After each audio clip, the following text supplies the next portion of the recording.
Hi, welcome back to my garden today. It is the 12th of January, and it is a very important day. A year ago today, I talked about this a little bit yesterday. At 23 degrees of Capricorn, Jupiter, Saturn, and Pluto all met up. And some people say that was sort of the real beginning of 2020. So it was an important historic day. And as I also explained yesterday, that one of the ways astrologers sort of track when major planets get together, I mean, other than they can track it in the sky and see it's happening, they also will go back and look at that date in history and see if anything awful happened or if anything wonderful happened. And on that particular day, as I mentioned yesterday, it was the beginning of the Protestant Reformation, which was an awful day if you're part of the Catholic Church, and an okay kind of day, I guess, if you're a Protestant. But anyway, it was when Martin Luther put the treatises on the cathedral at Wittenberg and started people thinking, maybe we don't need to be part of the Holy Roman Empire anymore. And it started that little ball rolling, which, if my family comes from Ireland and I still have family members over there that fight about the consequences of that choice. So it's not little things that happen when these planets get together. So why is that important today? It happened a year ago. Well, what's happening tonight is, and if you watched my show yesterday, we're having a new moon at exactly that point where those three planets met. It makes a very powerful new moon. It makes it a great new moon to place new intentions. If it's not too late, if you even see this on the 13th, go ahead, write up your intentions, do what you need to do. Or just go up and say to the sky, thank you for being there. It's wonderful. You can't see the moon because it's a new moon, but it's just an interesting time. And in keeping with following through on astrology, I've had several people write to me and say, what about how do crystals and astrology mix together? And, can you use crystals in certain ways for certain signs? So I did a little research on this. And it was kind of interesting because I instinctively put crystals together in my grids. I know that some mean better communications, some I do by chakra colors, but it ends up when I did my emergence, first time I worked with emergence as an energy, I picked all the right crystals to make sure that all four of the astrologic signs were a part of the merging together and that person emerging into a new sense of consciousness, which is kind of fun. I didn't even know I did that. I'm cleverer than I knew. Anyway, there's one of the ways, and this is just one of the ways to look at crystals and astrology, is to look at the elements that are in the astrologic chart. I don't know if you know this, but every astrologic sign is either earth, air, fire, or water. And there's 3 signs in each one of these. And what I'm going to do in the down below is I'm going to type out earth signs and then put out what are the earth signs. Air signs, what are the air signs? Fire signs, what are the fire signs? And water signs, what are the water signs? But just so you can keep it in mind, so when I get to earth or water, your ears perk up because it's you. That always happens to me. I happen to be a Taurus with Scorpio rising. So when I hear Taurus or Scorpio stuff, I go, oh, okay. Earth signs are Taurus, Virgo, and Capricorn. Air signs are Gemini, Libra, and Aquarius. Fire signs are Aries, Leo, and Sagittarius. And water signs are Cancer, Scorpio, and Pisces. And some of the signs are considered more compatible, like water and earth. You have to have water to make the earth produce. The earth needs the water to produce. It's hard to have a fire without air. But if you put water on the fire sign, that's kind of where people come up with those ideas, those archetypes. So for you who live in earth signs, your rocks are going to be rocks that lead to stabilization, to balance, to putting you in a fixed space, in a fixed as in fixed space. They lock you in, they tie you down, they give you a sense of stability, they give you a sense of security. And so in the earth signs, it's coal, Malachite, Carnelian, which when I have a sample of them close by, that's Carnelian. It's this gorgeous red stone. And when you hold them long enough in your receiving hands, they get very warm and you can almost feel them pulse. They almost have like a heartbeat. They're that way. Red jasper, emeralds, rainforest jasper, which is a kind of jasper that looks like it actually has sort of little leaves and things growing in it. Serpentine, which is a beautiful green element that the best serpentine in the world is under Ireland and under Appalachia. And the interesting part about that is when we were Pangea, when we were all one continent, where Ireland was butted up to where Appalachia is. And as the continent split, Ireland went to where Ireland is and Appalachia stayed where it is. Being chauvinistic in its states, I think it stayed, they moved. Could be either way. But what happened is that there's people who believe that we are attuned to the crystals in the ground below us when we're born. And one of the proofs that someone told me about a long time ago was that a lot of the Scots-Irish that grew up with that wonderful vein of serpentine under them in the British Isles, they moved to the area of Appalachia, which also had that serpentine in it, which I think is kind of a cool idea. Agates and peridots. And the interesting thing about peridots is peridots are one of the earliest crystals we know in the universe. They actually come in, there's peridot that's on Earth that was made here, but there's also peridot that comes in on meteors and meteorites. When they land, they find peridot in the middle of them. They're beautiful.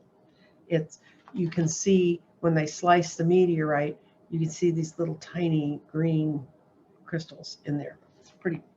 Okay, now we're going to you air signs. Remember, air is Gemini, Libra, and Aquarius. For air, you want, the air wants change, new beginnings. That's really what air signs are about. And they're sometimes called the cardinal signs because it's cardinal meaning the place things start. And this is the crystal I have for them. It's called Celestite. It's beautiful. It's a sky blue crystal, but it's formed like quartz. It's got points and things. It's a beautiful, beautiful stone. It's gorgeous colors. I don't know that my camera does it justice. So you got Celestite, you got pumice, you got azurite, which is a pretty blue stone. It's not as shiny as some of the other blue stones. You got blue apatite, which is a dark, moderately dark stone, and it's very shiny and very pretty. Lepidolite, which is considered the stone of balance. It's wonderful purple stone with kind of the color of my hair, but like lots of other little colors in it. Blue kyanite. Kyanite is an interesting crystal. You don't have to ever cleanse it. It's self-cleaning. It removes negative energy and pulls in positive energy and does it without us having to go woo-woo or play music around it or anything else. Blue sapphire. Angelite, which is a gorgeous, it's like in the color tones of the celestite, but it's smooth and looks marbly, and it's really a pretty, pretty stone. And mica. Mica is shiny little flaky looking stones. If you've ever seen it, it's a very pretty thing too. So now we're going to go to which stones, which crystals go along with fire. And fire is Aries, Leo, and Sagittarius. Fire is the thing that creates a lot of energy in us. A lot of them are fun-loving people. A lot of them are the pioneers and the daredevils. And they're the showboats too. Leos tend to be a little bit showboaty. But anyway, fire signs are red jasper, amber, rhodochrosite, lava rock, fire, agate, citrine, diamonds, obsidian, and clear quartz. So the clearer you can get your quartz, the better. But this is the piece of I have for fire.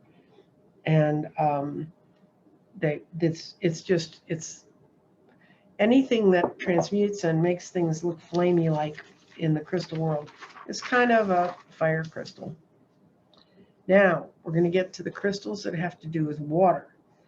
And water, the water signs are Cancer, Scorpio, and Pisces. And I have Scorpio rising, I have Cancer moon, and I have 2 Piscean suns. I know more about water plants than you ever wanted to know.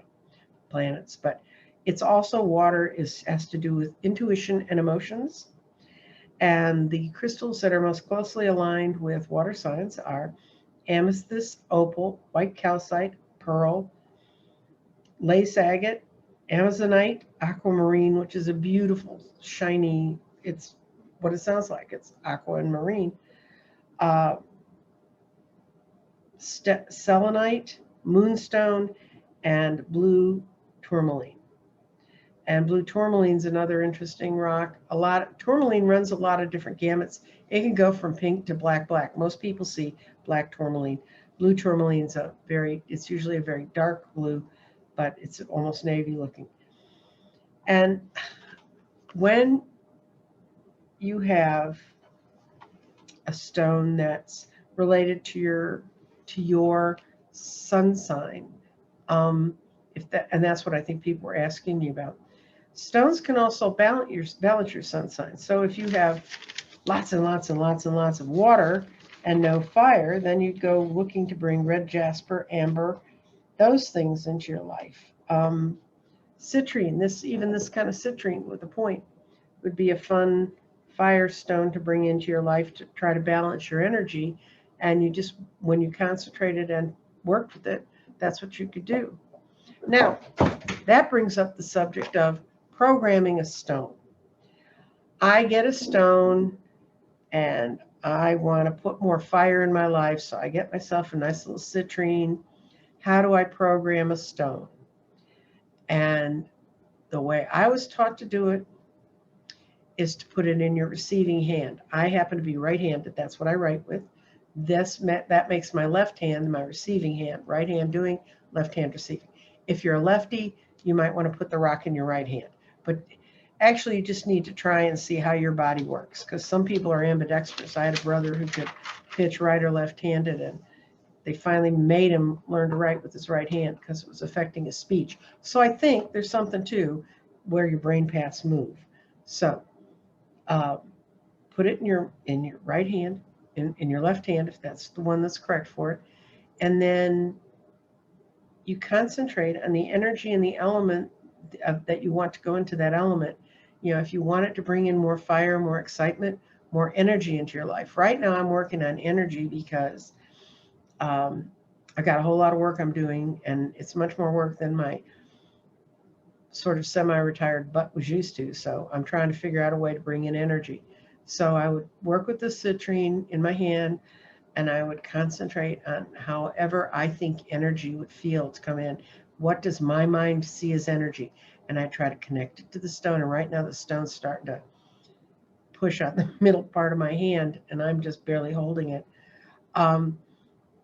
Pumping the energy, because these stones, I'm going by historical context and what people have written and studied over a long period of time. Now, if you get a stone, if you wanted to calm down, you might rather have a Celestite, because this goes more to your spiritual soul. And these, I wish I could hand each one of you a rock, because you'd understand when you held them and you start a program with them, how they do feel different, and how you can use that to focus yourself. Because remember, we're on this yellow brick road. I'm on the flow. I'm in the flow of improving what I do and working with you to help you improve what you can do. And for me to stay in the flow, I need to stay balanced, centered, and focused. So I need more energy to be able to have the energy to do that. But I also need to not be so energetic that I'm like a lightning bolt. But I need something that's going to pull me back into my spiritual side. So I would use the Celestite. That's how you can use crystals. If you want to use individual crystals in your life, you can Google crystals. You do not have to come rip through my shows looking for what they mean. I frequently will do that when I run into a crystal I don't know. I'll Google it and say, what's full tilt boogie on this. There's several different crystal societies out there. I know that when I Google for crystals, and I'll put this in the notes below, I tend to Google for crystal vaults. They have really good definitions. Yeah, they sell crystals, but their information is, I have not found information on there yet that I thought was misleading. So, but since I'm really a card reader with a bunch of rocks around her, I'm going to pull an oracle card from Crystal Reading Cards. And it's a brilliant deck. It's all different crystals. See, well, they're upside down, but see. And I'm going to see, okay, what's the messages from the crystals for us today? And I will give you a little preview tomorrow by reading you oracle cards. I've had a lot of people tell me, what's the difference between a tarot card and an oracle card? And when I was young and snotty, I used to say people who did oracle cards were just lazy. They didn't want to learn the tarot. But I've since learned that oracle cards can have some really important strengths when they're paired with tarot cards, and they have their own integrity and their own strength. So we are going to pull out of this deck. Okay, get it in front. Okay. I'm going to find a card. Oh, cool. It's Labradite. And what Labradite's telling us is for us now to take action and to move forward. I actually have a Labradite. It's a beautiful dark stone, but when you hit the light hits it just right, you see these rainbows in it. And I'll read you a little bit about Labradite so that you can get a sense of what journey we're on today and probably this week. And I also have gotten several people who've written to me and said, what's going on? Can you read some cards on it? I'm going to do an inner child 3-card pull for the next week. I'm going to wait till Thursday because we've got this new moon and this other stuff going on. So it's be Wednesday or Thursday. I'll read that. Labradite, grays and silver with vibrant blues and greens in them. It works on your third eye and your crown chakra. Crystal medicine. Labradite is a stone of magic. It assists you to connect and to awaken the gifts that are within your soul, which is what I'm trying to do in the garden. So I guess this is an affirmation of that. Works closely with the element of wind, which is air, inviting you to receive the medicine moving forward and taking the right action in your life, which is going with the flow, as far as I'm concerned. So it has thick pages, this book. Okay. The crystal meaning of a Labradite is allows you to connect with the mysteries and magic in life, assists you in awakening the magic of your soul, brings deep awareness of your spiritual knowledge, allowing it to manifest in your day-to-day life, brings spiritual insight, supports you to integrate spiritual experiences into your physical world, opens and activates your third eye. So I'm going to tell you right now, Labradite is not a rock you want to put beside your bed, because it's going to keep waking your third eye up all night. So when you start to dream, it'll wake you up. Okay. Whether you're making a decision about a job or a major life change, a relationship, or your health, take the step forward and do something positive. That's the energy you get from a Labradite. You are encouraged to work closely with the divas. In this book, divas means the spirits that surround Labradite, to assist you in mastering this process. Your desired outcome is not going to happen on its own. To stop waiting, thinking, and talking about it, but to take action. This says to take action. Do not procrastinate. It will definitely be worth your while. So this is a card of action, and I'll put the name of this deck below also. It's a card of action, so it's telling us if we get these crystals, use them. Use them to help move our energy, our innate energy, if you're a fire sign, air sign, water sign, earth sign. Use it to trigger your innate energies. Also, I'll do another show on how to take a stone and balance it. So if you have too much of something or not enough, how to bring that energy in to make your life more balanced. Because remember, balanced, centered, focused. That's how we move forward. That's how we stay in the flow. And this card's telling me that I need to take action. So I will do tarot and oracle cards tomorrow, and then we'll look at the actions we can take moving forward in these times. If you didn't see my thing on new moons and intentions, this is the 12th. The new moon is 11 p.m. tonight, Central Standard Time. Go look at that. It's a wonderful new moon. It's a time for us to work with that energy. We need to work positively with all the energies that are around us, because there's more than enough people who will want to suppress us and make it negative. So with that, I'm telling you, let's take action positively into the spirit. Thank you very much for joining me today. I'll see you tomorrow.